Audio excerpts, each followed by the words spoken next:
Andito ako ngayon sa may bus stop dahil inaantay ko si Ken.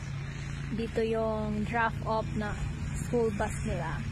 And as you can see, lahat ng basurahan ay nasa tabing kalsada because it's Thursday today at every Thursday ay waste collection day dito. And pakita ko lang sa inyo guys, this is a private land. Ang community na ito ay private land. And lahat ng yan na nakikita nyo mga bahay ay mobile house. So pwede siyang ilipat kahit saan. And karamihan dyan ay nagre-rent sila sa may-ari ng lupa na ito. Pwedeng halimbawa sarili mo yung mobile house tapos nagre-rent ka sa may-ari ng lupa para ilagay mo dito yung mobile house mo.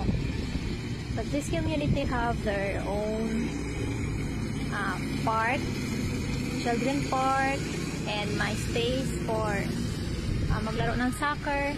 And yan, doon nakikita nyo yung may bubong na black. That's a community swimming pool. And tingnan nyo to.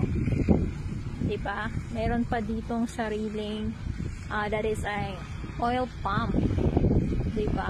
Imagine, ikaw may-ari ng private land na to. Sana all.